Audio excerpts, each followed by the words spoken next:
Hi there and welcome back to my channel, and today I'm going to be making Henry of Eraserhead, of course by the amazing David Lynch. And I've made a bust of Henry before, a couple of years ago now I think, and made a poster with it, as you'll see here, but I really wanted to make a full body sculpt of Henry, perhaps with the monster baby this time around, so we'll see how I get on. But I'm going to start with Henry's face. I usually start with faces on my projects, really to get a sense of what I'm working with really. So this is the first model that I'm making for my Halloween series of polymer portraits, as I like to call them. So I'm thinking what other films that I can work with. So if you've any suggestions for any Halloween themed characters from films or folklore or whatever you fancy really, by all means let me know below and I'll certainly give that some thoughts.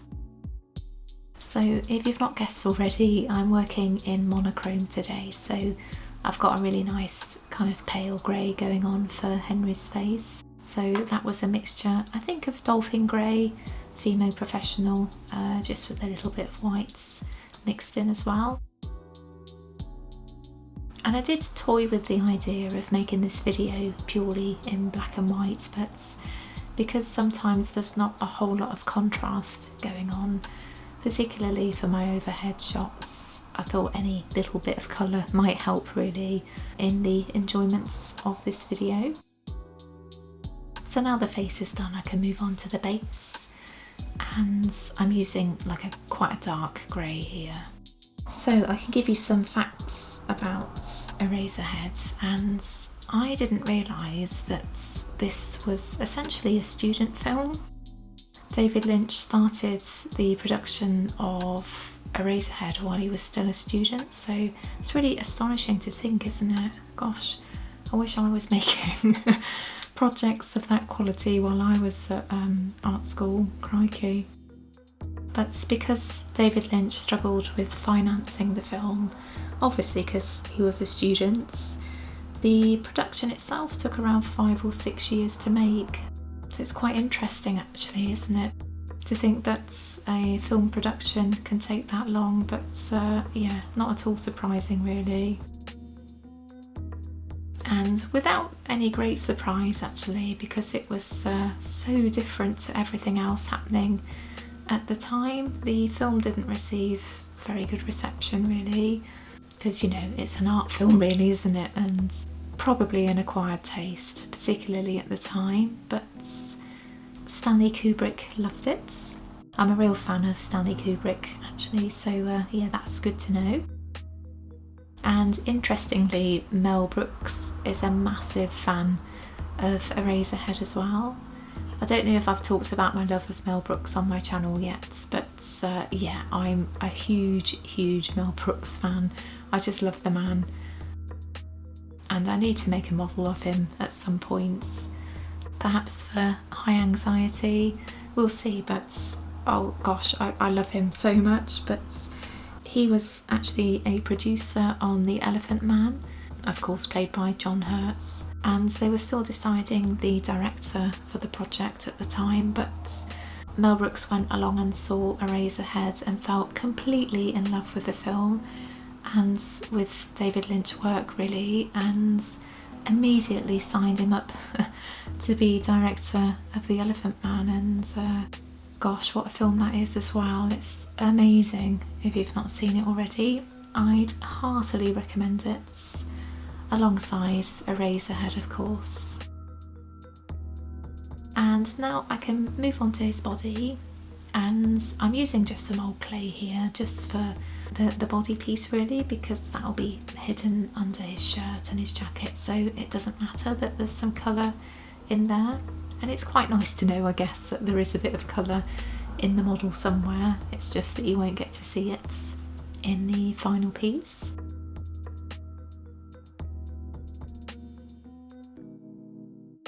And that will attach like so. While I think about it, I had a question this week about the video that I made on my clay cracking and how I repaired a crack in the model I made of Whispers Red ASMR. And I was basically asked why that happened, or my thoughts on why that had happened, but it's always difficult to know why your clay cracks. Fortunately, it doesn't happen to me very often. I think it really helps to condition your clay fully, ideally with a pasta roller, and I use the Marcato Atlas machine. It's very easy on the hands and it's a good quality machine. But I think also at the time we were in the height of summer and it was boiling hot in the studios, so I think it didn't help that I was working with quite sticky clay, because I like to work with cool clay in cool conditions. So hot sticky clay in a hot environment is always going to cause some issues, I think. So yeah, just make sure your clay is conditioned well, and try and work in the coolest of temperatures that you can. Also, having a reliable oven is really important as well. So yeah, it's always trial and error, and I think conditioning your clay is the most important factor to try and ensure that there's no air pockets going on so that they can crack in the oven really. So yep, hope that's useful. And I've decided to give Henry a little baby to hold, so I'm just making a very basic shape with some Fimo clay here.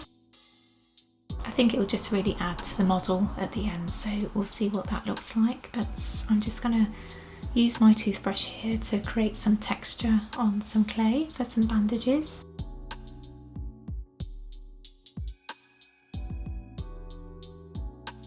So the baby prop in Eraserheads is a bit of a mystery really, because nobody other than David Lynch knows how it's made.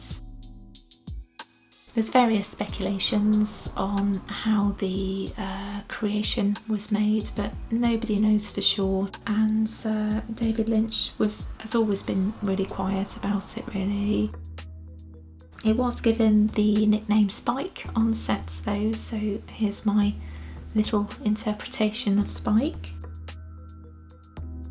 And apparently the real little Spike was given a burial in an undisclosed location at the end of filming, because I think David Lynch was really protective over little Spike, so he didn't want anybody to know how he was made.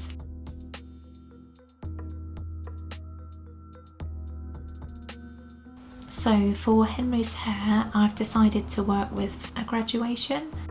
It's not the neatest in the world, but basically I use a Skinner blend on creating a graduation in my polymer clay, and I don't think I've done any tutorials on that on my channel as yet. I'm sure I will do at some point, but you can look up the technique on YouTube. I'm sure there's various artists that can help you out with that if you're interested in how it's created.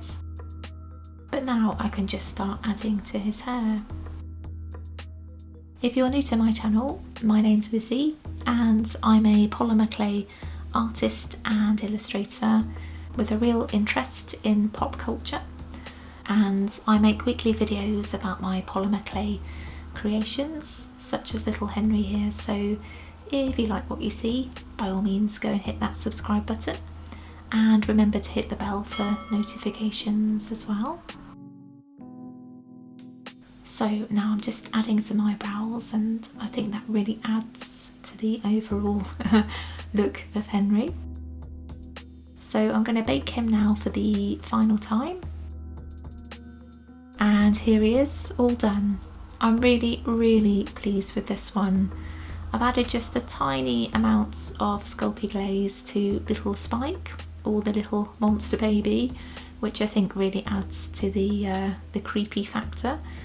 It's always nice to make a model that I'm personally really pleased with, and yeah, this is certainly one of them. So thanks for watching, stay safe, and I'll see you soon. Bye bye.